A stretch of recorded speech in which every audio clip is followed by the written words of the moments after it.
pandemic reckoning. Before we welcome her, I just wanted to request that we keep our mics off during her presentation. If you have questions, to please place them in the chat. After the presentation, we can go through the chat and open up our virtual floor for questions. So again, please join me in welcoming RUKMINI, and please, thank you. Thank you. Thank you so much for having me. Vaishali, I'll ask you to begin the presentation.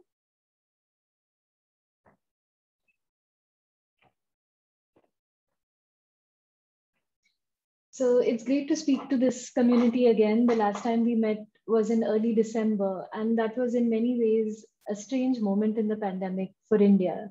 The first wave was distinctly in the rearview mirror, having subsided suddenly by the middle of September 2020.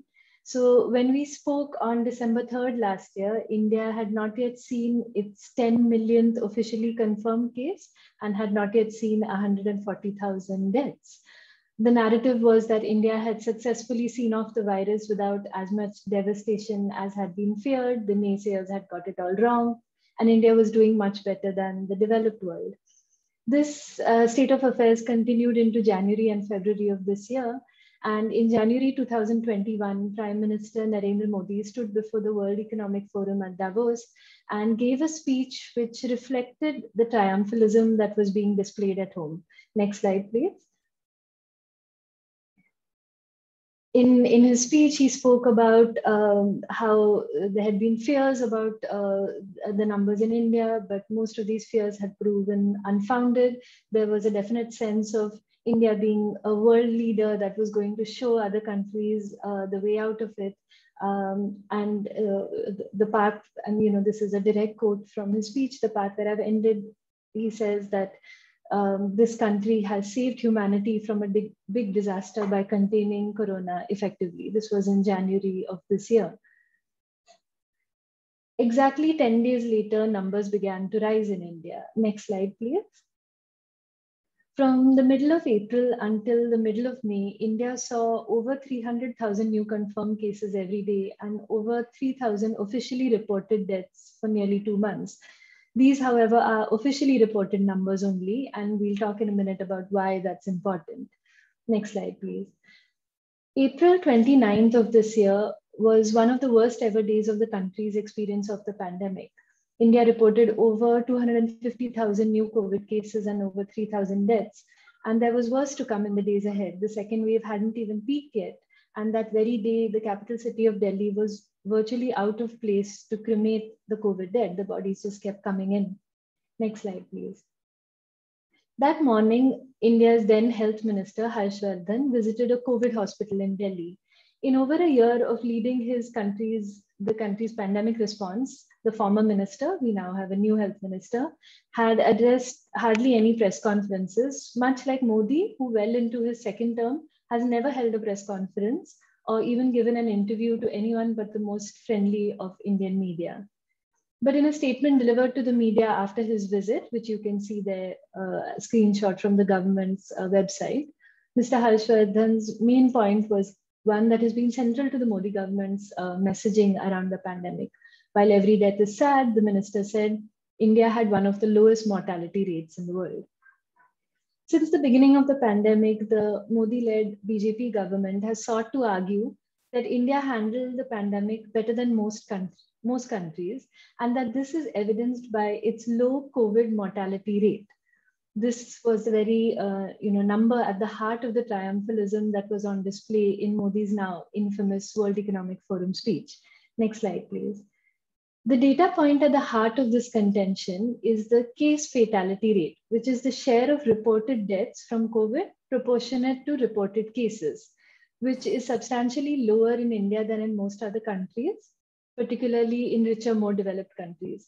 Now, at this stage in the pandemic, most countries have a near equal case fatality rate, but particularly just after the second wave, this number was particularly low, surprisingly low in India. And I think one of the things to consider about that moment when, in August and September, towards the end of India's first wave, when this number was being looked at, the narrative then was that India was doing something exceptional, rather than now in hindsight, the question we perhaps should have been asking was there something exceptional in the data? Because as we now know, that was key. What was going on was not something exceptional in India, but something exceptional in the Indian data. The trouble is that the case fatality rate is a flawed indicator to begin with, but it also only makes sense in a country that's doing a half decent job of counting its COVID dead. And for a long time now, it's been clear that India has not been doing a half decent job. Next slide, please. Part of the reason is systemic. India went into the pandemic with a death registration system that records only 92 of every 100 deaths.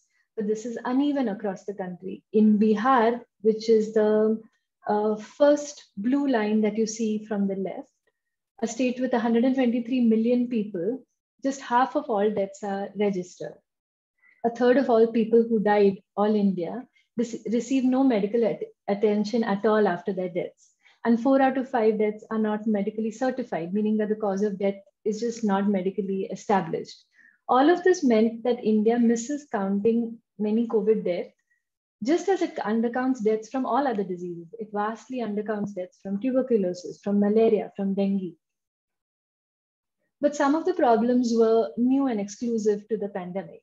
The Indian government's official guidance for recording COVID deaths, adopted from the WHO, says that if a person died without being tested for COVID or had tested negative but displayed symptoms, the death should be classified as a suspected or probable COVID-19 death. And I know from looking at US statistics, for example, that these numbers have been put out for the city of New York, for example. In practice, however, only people who tested positive and then died soon after with a clear progression of the disease were counted as COVID deaths in India, officials from multiple states told me.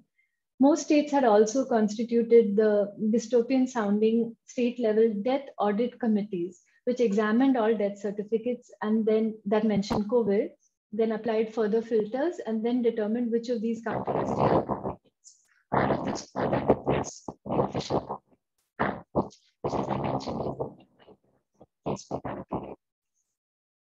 Early indications that there was something exceptional about India's mortality data also came from serosurveys, which are large surveys carried out on a sample population to check for the presence of antibodies to the SARS-CoV-2 virus, which indicated that a large proportion of people had been exposed to the virus. So the official death toll was proportionately low. Is my voice am I audible? I'm just going to try switching it off and on again. Just a minute.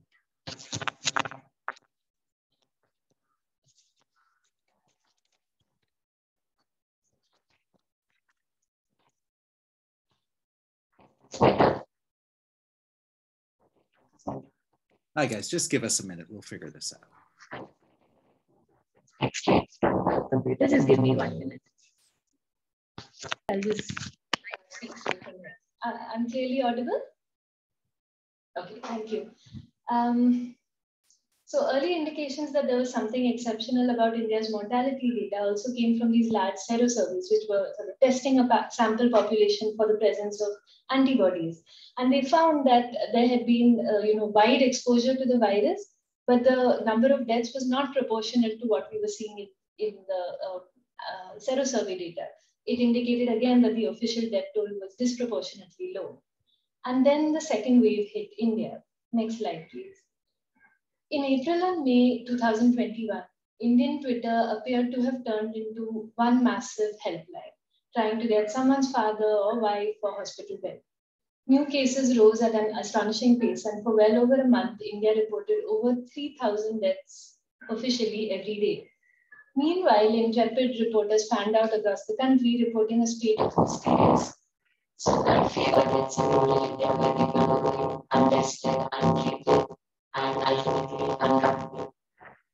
I'm sorry, Rukmini, it started again. I'm wondering if we could see if there's a... Sorry about that. Sorry, Mingir, I wasn't able to hear you. The audio has been acting up again.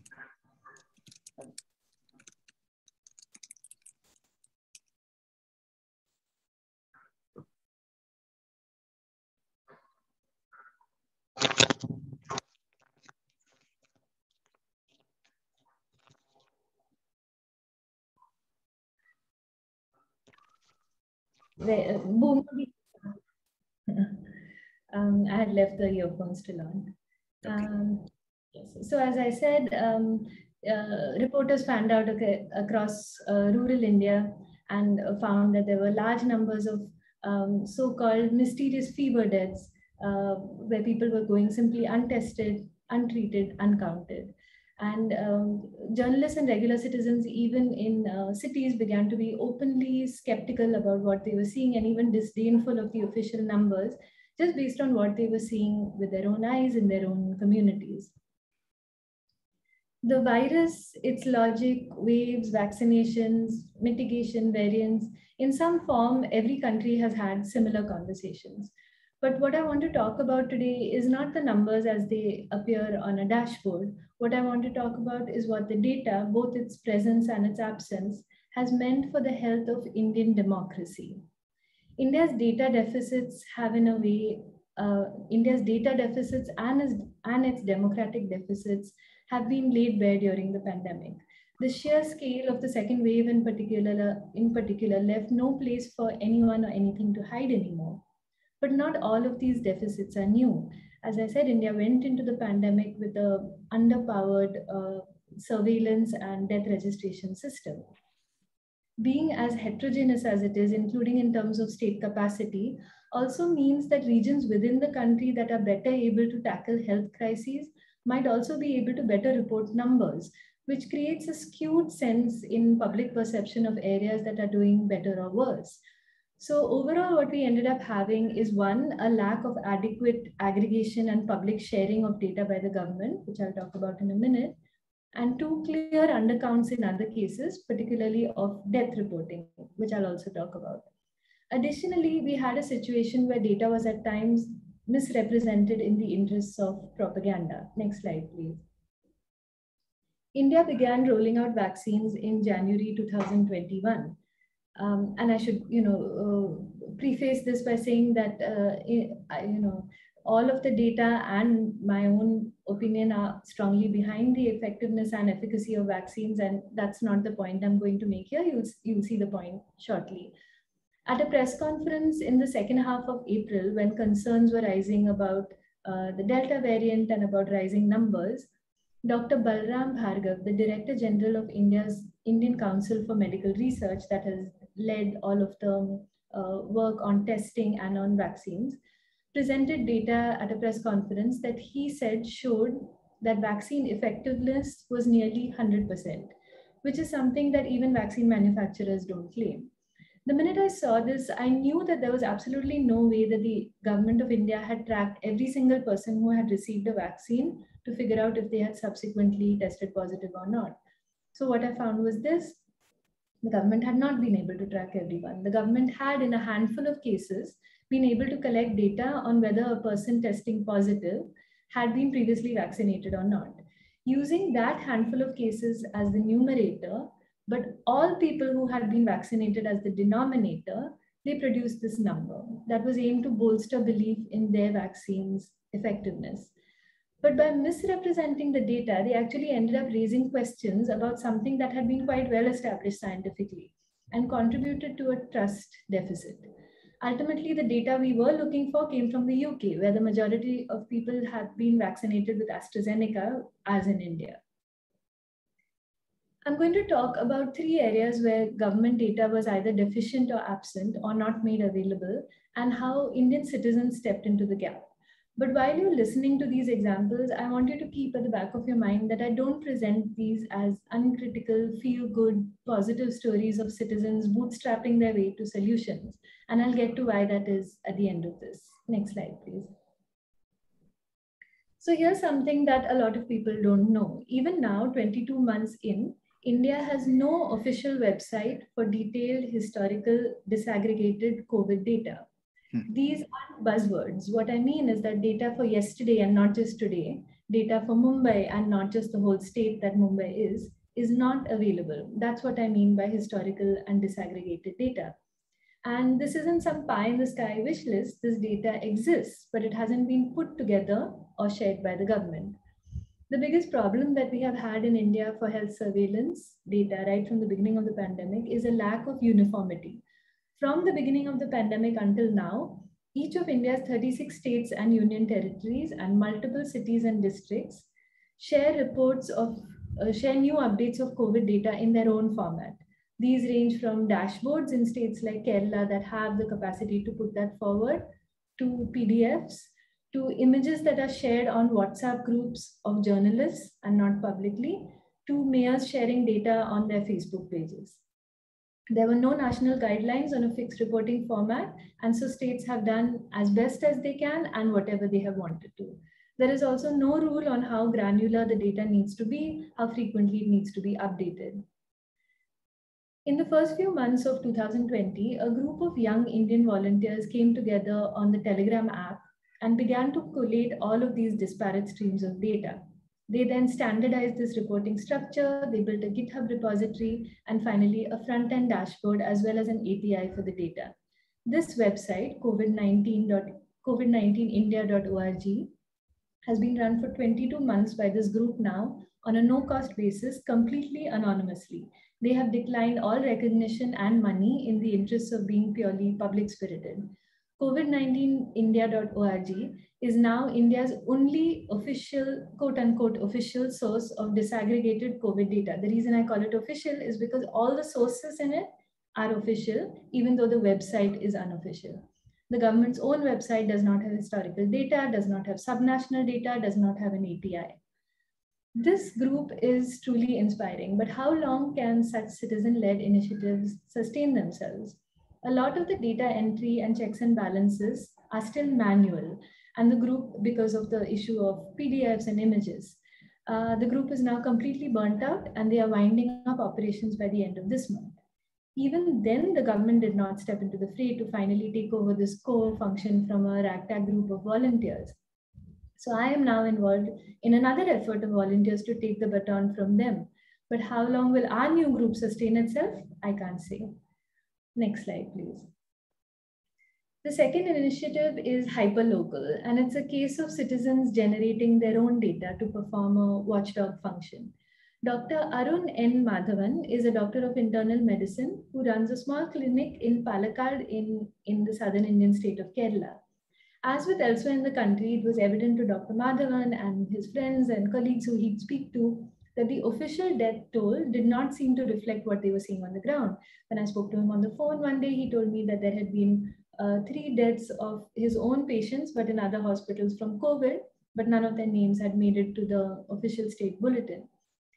So Dr. Madhavan led a team of volunteers who scanned the state's media, and by scan, I mean literally and physically scan the state's media for news reports as well as obituaries that mentioned a death from COVID and cross-referenced it against the state's official list. By November 2020, the group said that 45% of the deaths that they had tallied never showed up in the government's list.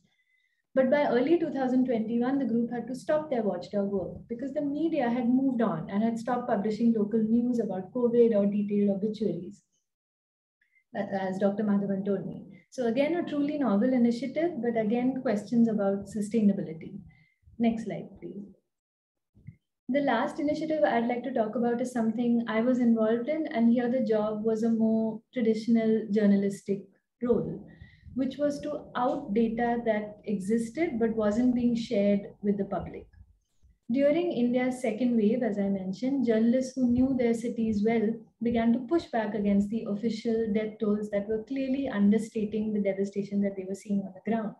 From crematoria and burial grounds, journalists reported how several times the number of the official toll were being given funerals every day.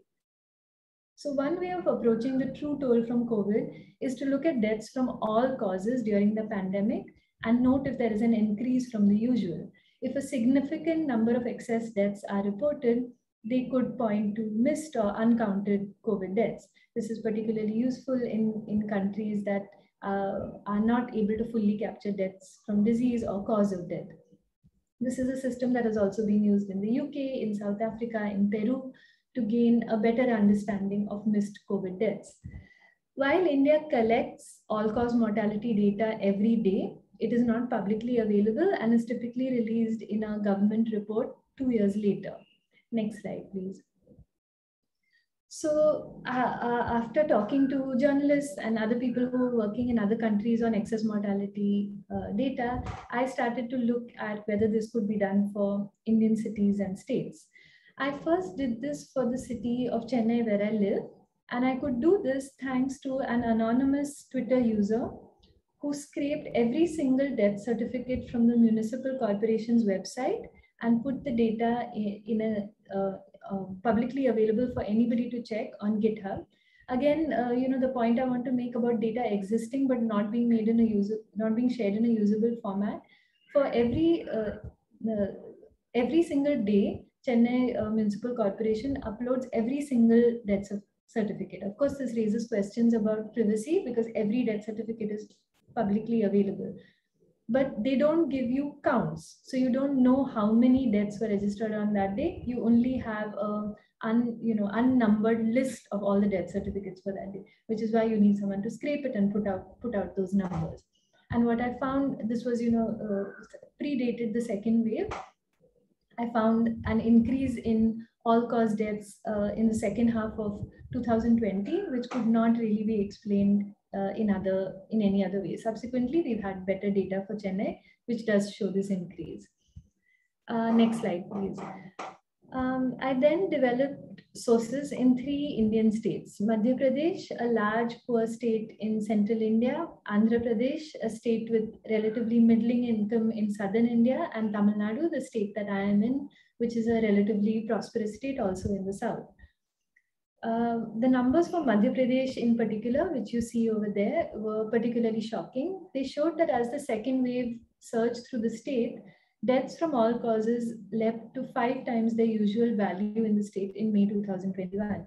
Even if you're not, used to looking at data or charts, that light blue bar on the left-hand side in May 2021 just, requires very little explanation or annotation. This was the height of the second wave, and this is what deaths from all causes looked like in May 2021 in Madhya Pradesh.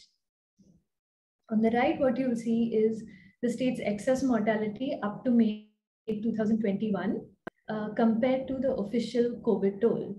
The state's excess mortality up to May was over 40 times the official COVID toll for the same period. Next slide, please. The undercounting for Andhra Pradesh in the south was just as bad. You'll see, there's almost a eerie resemblance between the 2 slides. They look virtually the same, although they're looking at 2 different states. That column for May 2021 looks virtually the same, although they're extremely different from each other, these 2 states. The undercounting for Andhra Pradesh was as bad, and it was substantially lower in Tamil Nadu.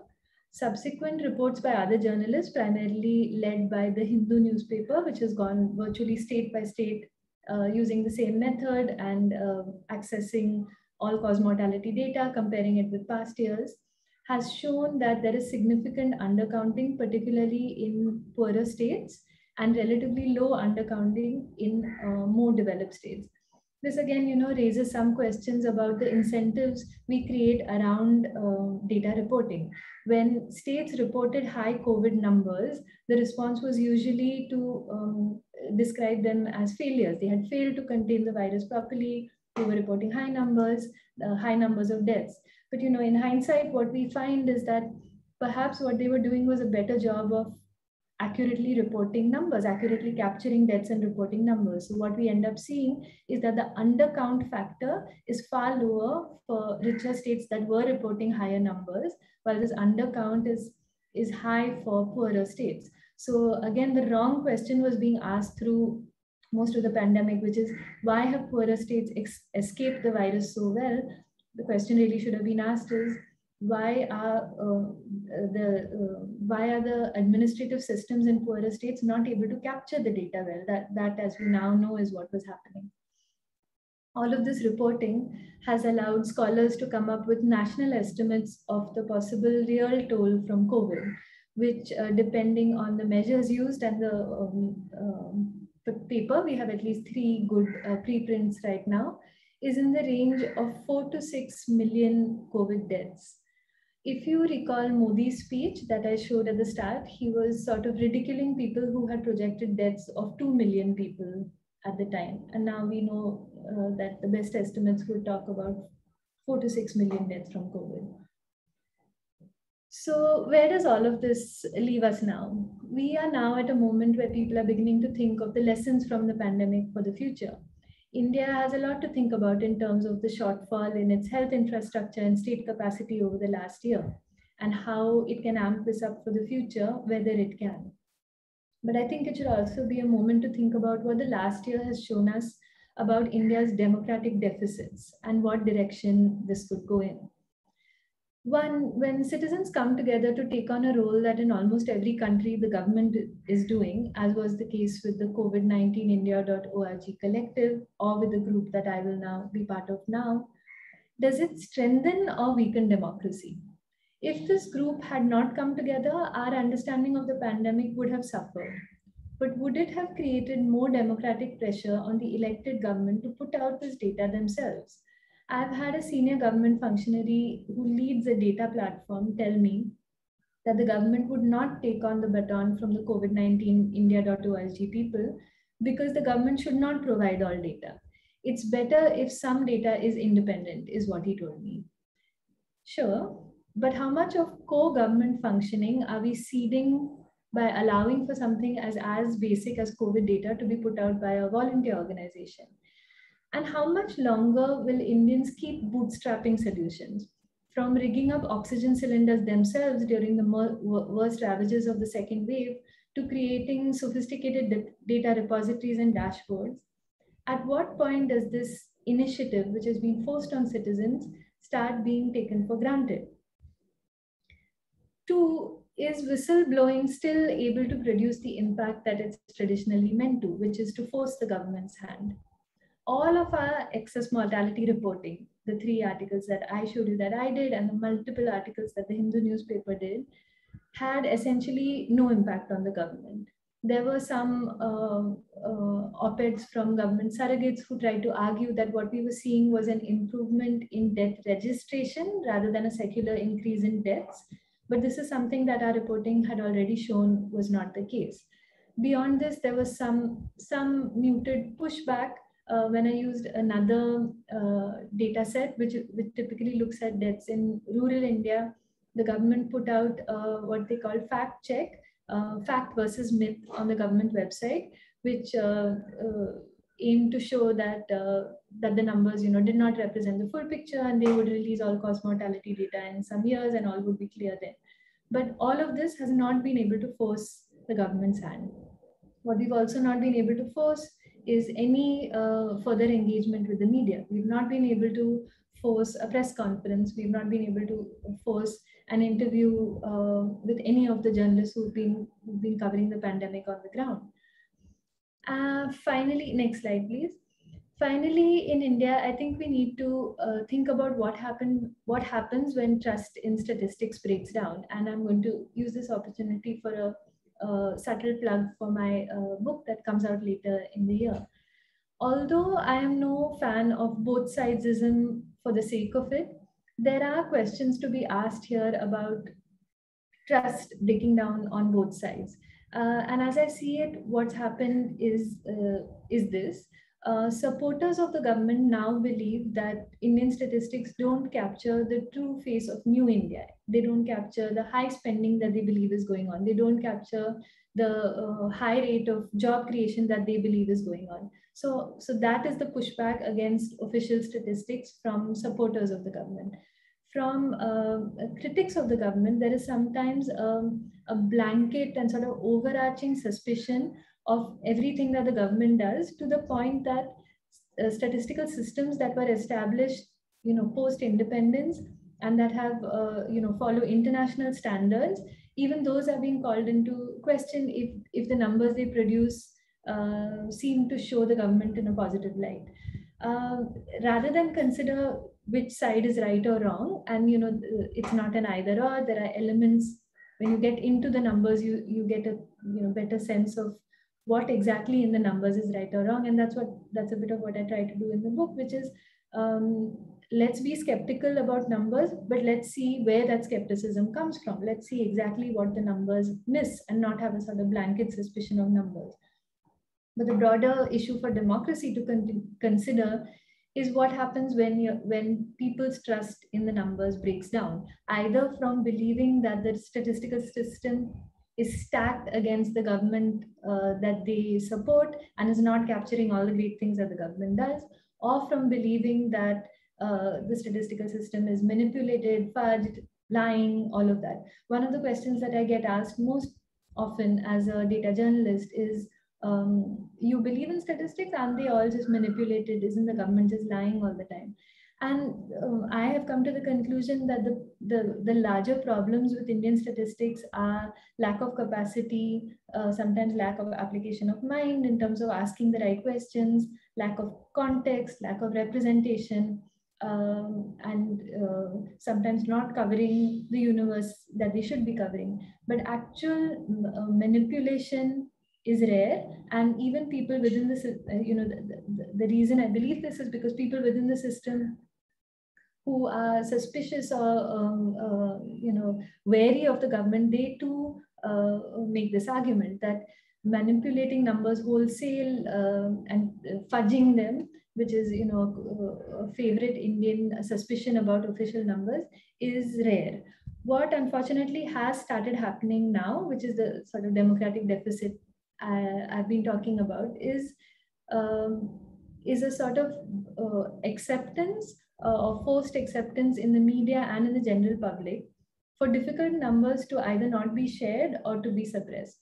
So to have reached this point where we've come this far, while allowing official COVID numbers to not be shared by the government, or to have reached a point where journalists have essentially put out all excess mortality data state by state, but the government still is allowed to not put it out officially themselves. This is the democratic deficit that I worry about, that we've created a space where it's acceptable to either suppress or hold back inconvenient data. So, I'm happy to open up to questions, and this is just what I want to leave you with, which is that we all talk about the power of data and numbers to shine a light on truths, which our anecdotal experience sometimes doesn't allow us to see the whole picture. But what happens if either the numbers are not collected or not shared fully, and how can we on the one hand come up with solutions, but on the other hand make sure that we are not either duplicating or weakening democracy, and continue to channel our efforts or our energies towards the strengthening of democracy, or is this now a lost cause?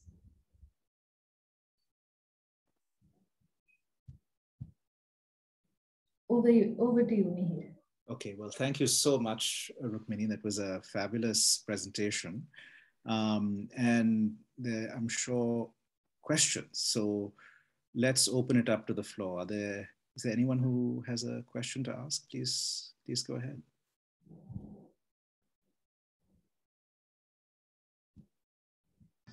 Hi, I apologize for not having my camera on. This was more just a thought I had during the presentation, not necessarily a question, but I was thinking about the other day that Facebook was down for a good amount of time and how that is connected to a lot of other apps that are used so largely in other countries outside of the US for communication. And I was just thinking of how that affects important communication, like trying to coordinate these data sets and stuff like that.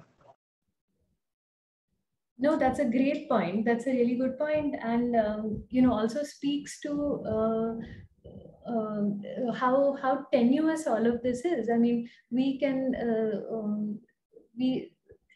it's important not to get complacent about solutions, which is, we've now reached a point where with COVID-19india.org, we feel that it's okay if the government has not put out an official structure, it does not have, things don't need to be on official websites, it's fine. We've got all these sources, we've aggregated it, we've worked really hard on it for the last 22 months, we're able to put it out. But the reason that you point out is the very reason that we should not get complacent about these bootstrap solutions, because they are privately held, they are not accountable, they are not widely accessible. Being online in India is very much a function of privilege. The online Indian is more likely to be male, to be upper caste, to be richer, to be urban. So it is not the same as the government putting out this information. So that's an excellent point. It's not just that people were not able to communicate with each other. It's crazy to think that the state of Uttar Pradesh of 300 million people, which only puts out its COVID data in on images which are shared to journalists, would not have had this information for a few hours because of the Facebook outage. So yes, your point is well taken. I mean, before we get to Aparna's question, I thought I'd just amend Adrian's excellent point, is that to what degree is data gathering now embedded within larger global structures of gathering of data? And in that sense, how is the Indian sort of complex story of COVID and data gathering embedded within these larger flows of knowledge production and infrastructures of knowledge production that we all kind of now inhabit? And towards that end, are they the same issues occurring elsewhere? Are they different issues occurring elsewhere? So anyway, I'll stop right there. Yeah, so I think there's two ways to worry about it, really. One is sort of the intentional streams, when the government chooses to embed its work within these behemoths. But the other is what's happening in India, and that's definitely something to worry about. This is a government, not just this one, but past governments as well, with strong surveillance and centralizing inclinations. So all of this is definitely something to worry about. There's now a new conversation about a universal health ID in India, which could be very useful in some ways, but is also something to worry about. And just to speak further to that point, even now vast amounts of private data about people in quarantine or people who tested positive are available on various government websites. So complete details from passport information right to their home address, with full names which give clear indications of their ethnicity and religion, which all of which can make them targets for the violence that plays out offline, which ties in with some of these surveillance systems online. So that's there's a huge privacy issue around COVID data as well. But I think what's happened over here is that individual governments and government functionaries have defaulted to these streams out of not having an official mechanism to go through. So it's unfortunate that these conversations have not happened at the state level or in government offices, so much so that even in the city of Bangalore, for example, for the municipal commissioner's Facebook page to be one of the key sources of data, it remains one of the key sources that you go to for official data. Despite, it would take half a day for them to find someone in Bangalore to come up with a decent, secure government website to put out this data. So yes, there's the intentional side that is worrying, particularly on privacy, and then there's the unintentional side that's worrying just because of all of the collateral damage that's not even been discussed or thought about. Excellent. Aparna.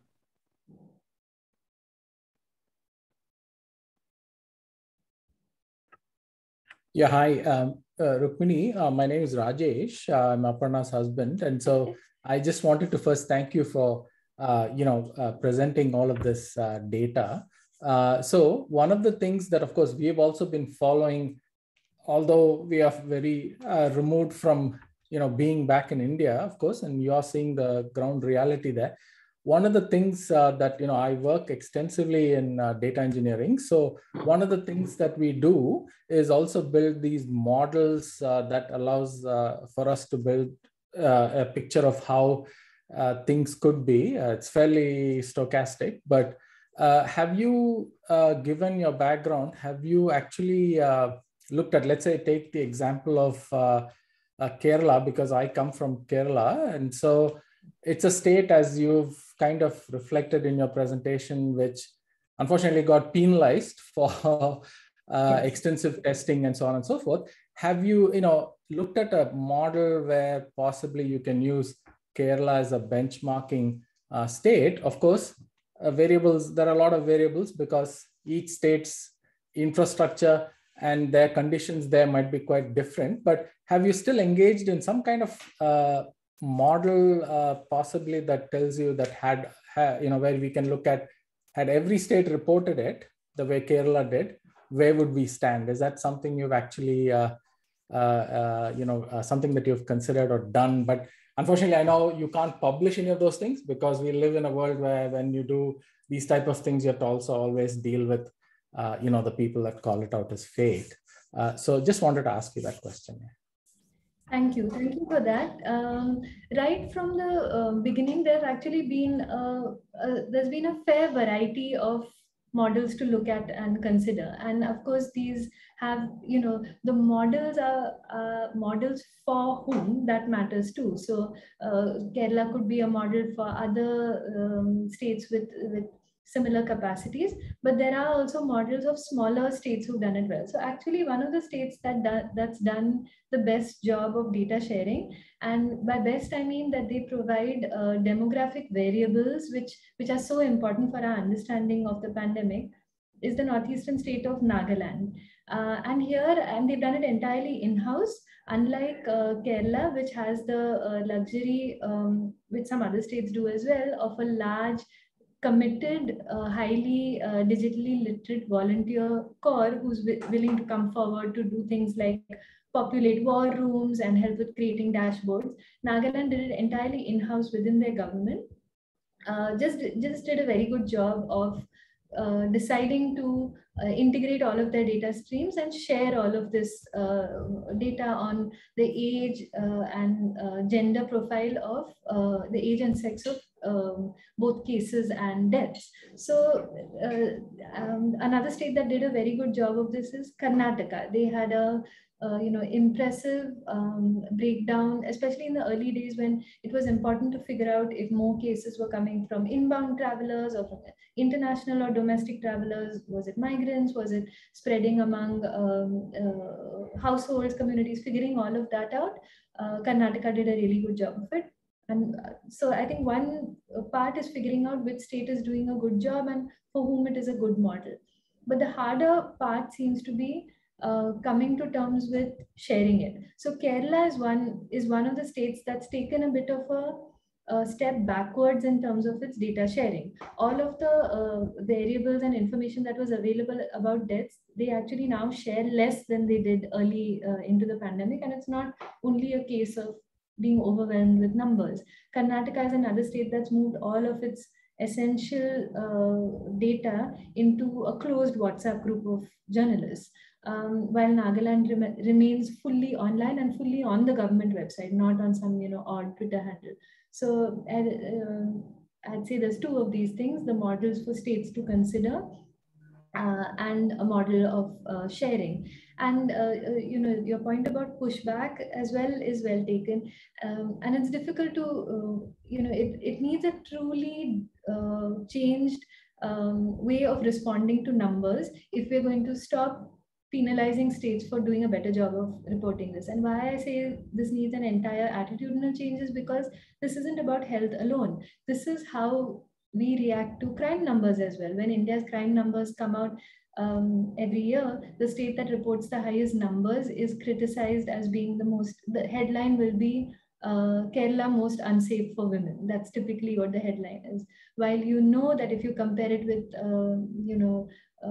the entire state of UP, for example, reports less cases of simple bodily hurt than the city of London. Until we reach a point of confidence in full registration and full reporting, criticizing a state for high numbers as having a high incidence of either health or crime rather than high reporting is a fundamental problem in how we respond to all data in India.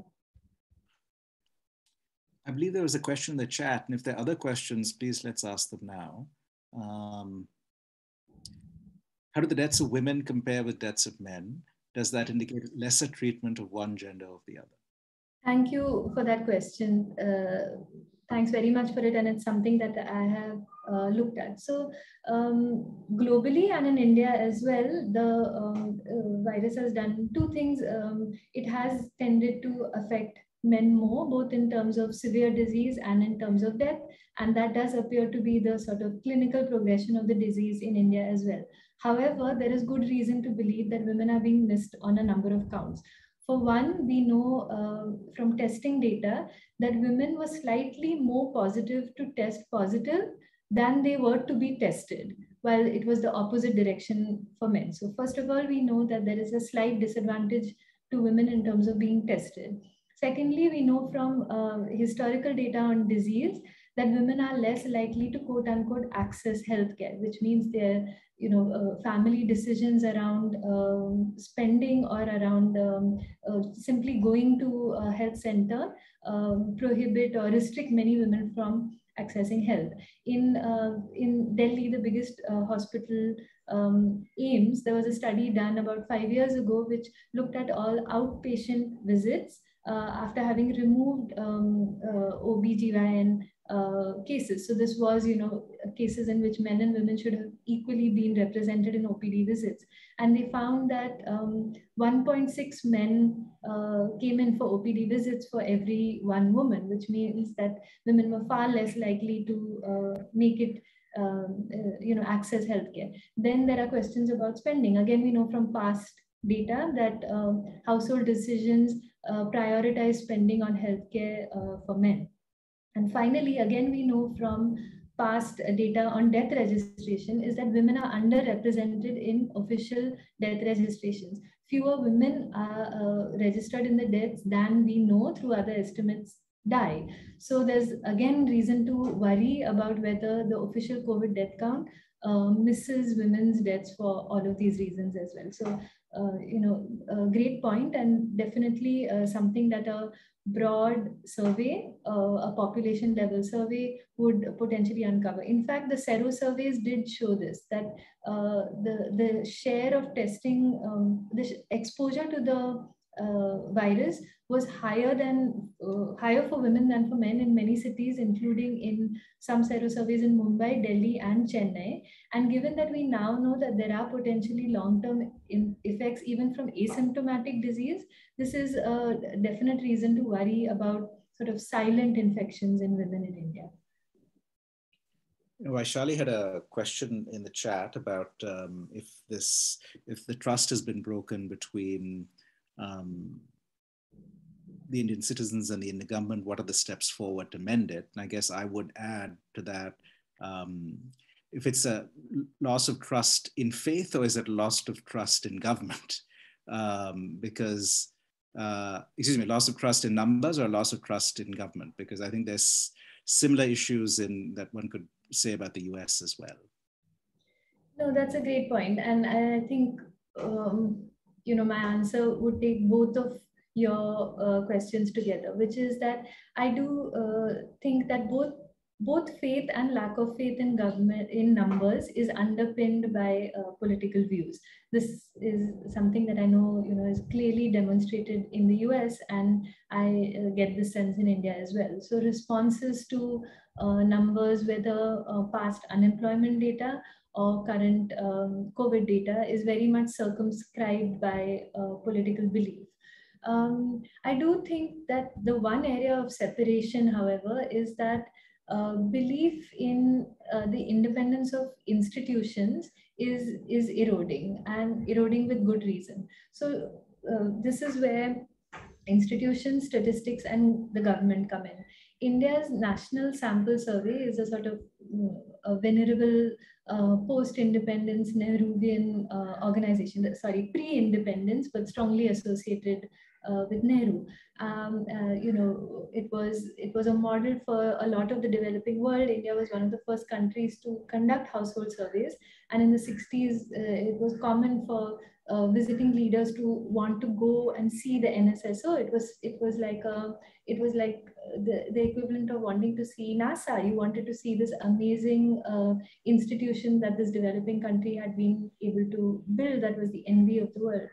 Over time there has been some erosion in its capacity, but I'd say not so much in its independence. That remained largely preserved. But what's happened, and here I do want to make the point that it is not my argument that all institutional erosion or democratic erosion began with Modi. Nobody who looks at political science in India will make that argument. We know of surveillance, mass detentions, all of which have happened in the Congress government that predated Modi, not wanting to share inconvenient data. All of this happened. But there is a point to make about the break that has happened since 2014. Never in India's history has an NSS survey simply not been released after being fully conducted. And this happened to some extent twice.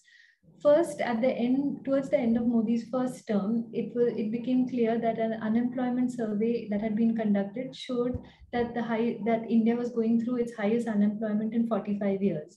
The independent body that oversees this surveying, the person who headed it, came out and said that the survey is ready, but it's not being put out. And he and his colleagues quit that position. But there was still that much institutional independence for him to come out and say that. Subsequently, an intrepid Indian journalist named Somesh Jha leaked the report, which showed this 45-year high unemployment. The survey was still not put out, and government surrogates sort of attacked the survey. Exactly 10 days after the new government, after Modi took charge for his second term in power, the government did put out that survey, which showed exactly what had been reported. So that sort of brazenness at that time seemed exceptional. Subsequently, towards the end of that year, we had something that had never happened in history before, which is that India's household consumption expenditure survey, which helps benchmark things like poverty, had been conducted, and it showed that spending had declined for the first time since the 70s. And it would have shown historically high rates of poverty. The same thing happened. It was clearly ready. Somesh faithfully leaked it, but it was never released. The government was able to come out in front and say, no, there's problems with the methodology, we're not happy with it, and they never released it. That has never happened before. So, things that come out of mutual suspicion or sort of polarization, there is work to be done in mending that sort of trust deficit. But when there is a deficit that comes from refusal to share information in a way that has never been done historically, that's hard to mend, because that is a true break. That is a true democratic break. Any last round of questions for Rukmini before we wrap it up? There's one in the chat from Sean. Thank you. Thanks. Yes. Go ahead, please. Yeah. Yes, the question is what India has learned from this outbreak and if it will help for future outbreaks. Yes, there have been some learnings, and particularly for the second wave, I'd say one of the strongest learnings was in terms of how India had fallen asleep at the wheel on genomic surveillance. Although we have a very well equipped large network and mechanism for doing this, through 2020, particularly after the first wave declined, India basically took its foot off the pedal and thought the pandemic was over and stopped doing genomic surveillance, which is why the Delta variant crept up the way it did. I think this was, abundantly clear to anyone working with genomic surveillance, and I do think that that has been stepped up a little bit. So I would hope that a new variant would not be able to, because I do want to reiterate that while there were government failures, the Delta variant as it was also did significantly contribute to why the second wave was as bad as it was. I would like to think that another variant should not be able to creep up unnoticed the same way. So that should potentially help with the future outbreak. There's better data sharing among, now there's a network of all of the labs that do genomic surveillance. Again, amazing to think that this hadn't happened already, but this is where it stands now. So in terms of improving health infrastructure, while there have been improvements, to pull off the level of things that India claims it was going to do or wants to do, there isn't still the state capacity to do that. So I saw, a lot of questions were asked around lockdowns and why was it that even after a lockdown, we still had high numbers? Because to pull off the sort of transformational improvements in health infrastructure that India might have wanted to or claimed that it was going to do during lockdowns, it simply does not have the state capacity to pull that off yet. And maybe that's another sort of acknowledgement or reckoning of its true place in state capacity that India still has to come to terms with. Great. Are there any other questions? Well, I'd like to echo Sean and thank Rukmini for a really fascinating talk this evening. So please join me. And we really appreciate you taking the time to join us. Thank you so much. Really a pleasure to be here. Yeah, really fascinating. And